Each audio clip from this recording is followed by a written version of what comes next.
और बड़ी खबर सामने आ रही है जहां केजरीवाल ने बीजेपी की रेखा सरकार पर हमला बोला है। अरविंद केजरीवाल ने सोशल मीडिया प्लेटफॉर्म एक्स पर पोस्ट कर कहा है कि दिल्ली के लोग फिर से पूरी तरह से शिक्षा माफियाओं की जद में आ चुके हैं। शिक्षा माफिया की इतनी हिम्मत कैसे हो गई कि हमारे बच्चों के साथ बदसलूकी करें, क्योंकि नेता और मंत्री इनकी जेब में हैं, जैसे हमारी सरकार के पहले होते थे। अरविंद केजरीवाल की ओर से ट्वीट करते हुए सीधे तौर पर इस मुद्दे पर रेखा सरकार को घेरा गया है और उन्होंने कहा है कि बीजेपी की रेखा सरकार पर हमला बोलते हुए कि शिक्षा माफियाओं की जकड़ में अब राजधानी आ चुकी है। इसी पर ज़्यादा अपडेट ले लेते हैं।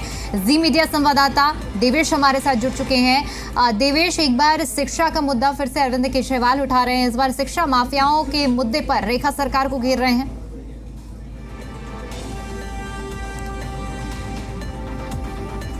देवेश से फिलहाल हमारा संपर्क नहीं हो पा रहा है, लेकिन आपको बता दें कि अरविंद केजरीवाल की ओर से ये ट्वीट भी किया गया है, जो ट्वीट हम आपको दिखा रहे हैं, जिसमें अरविंद केजरीवाल ने लिखा है कि दिल्ली के लोग फिर से पूरी तरह से शिक्षा माफिया की जकड़ में हैं।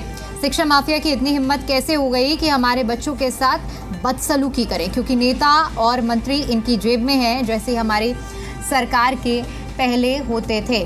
तो अब शिक्षा माफियाओं के मुद्दे पर अरविंद केजरीवाल रेखा सरकार को घेर रहे हैं और सीधा सीधा सवाल उठा रहे हैं कि शिक्षा माफियाओं का ये जो मुद्दा है वो बदसलूकी इस तरह से कैसे दिल्लीवासियों के साथ कर रहे हैं। एक बार फिर से हमारे साथ देवेश जुड़ चुके हैं।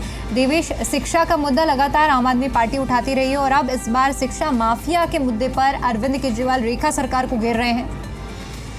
बिल्कुल, लगातार आम ये मुद्दा उठा रही है। दरअसल जो अलग अलग प्राइवेट स्कूल है वहाँ पर फीस बढ़ी है और इसी को लेकर जो बच्चों के पेरेंट्स हैं वो विरोध भी कर रहे हैं स्कूलों के बाहर और मांग कर रहे हैं कि जो फीस बढ़ाई गई है इसको तुरंत तत्काल प्रभाव से वापस लिया जाना चाहिए और सरकार इसका जो है एक तरह से उनको आदेश दे स्कूलों की तुरंत वापस फीस हो। और ऐसे में कई ऐसे स्कूल हैं जो पेरेंट्स आरोप लगा रहे हैं कि उनके बच्चों को क्लासरूम में जाने नहीं दिया जा रहा है, उनके बच्चों को एक तरह से बंधक बनाकर लाइब्रेरी में रखा जा रहा है। 6-6, 7-7 घंटे उनके बच्चे जो है वो लाइब्रेरी में बैठे रहते हैं, पढ़ाई हो नहीं पा रही है, ऐसे में उनका हरासमेंट किया जा रहा है। इसी को लेकर जो पेरेंट्स है कई स्कूलों के बाहर देखा भी गया है कि वो एक तरह से विरोध प्रदर्शन कर रहे हैं, फीस जो बढ़ी है उसको वापस लेने की मांग कर रहे हैं। साथ ही साथ ये भी जिक्र कर रहे हैं कि जो DOE के नियम है उसके अनुसार वो पहले ही फीस दे रहे हैं, तो फीस बढ़ाने का क्या मतलब है।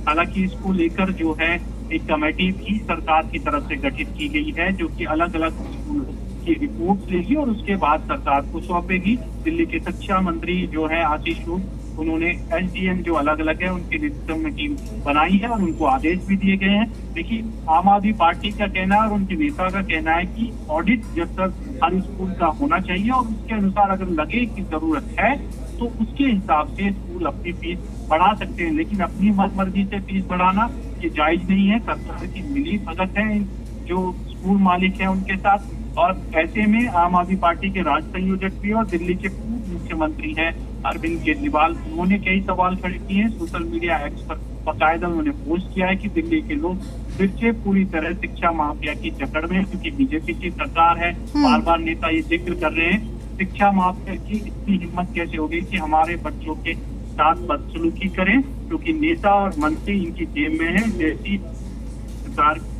के पहले होते थे। ये जिक्र कर रहे हैं दरअसल 10 साल पहले का कि जब आम आदमी पार्टी आई तो बिल्कुल जो है शिक्षा नीति बदल दी गई और फीस बढ़ोतरी पर रोक लगाई गई, ऑडिट स्कूलों का कराया गया। अगर जरूरत है, पैसा नहीं है स्कूल के पास, तभी उनकी फीस बढ़ाई गई, लेकिन अब अपनी मनमर्जी से जो है स्कूल फीस बढ़ा रहे हैं और इसका खामियाजा पेरेंट्स को और बच्चों को भुगतना पड़ रहा है। जी ठीक है देवेश, बहुत शुक्रिया आपका हमारे साथ जुड़ने के लिए और जानकारी के लिए।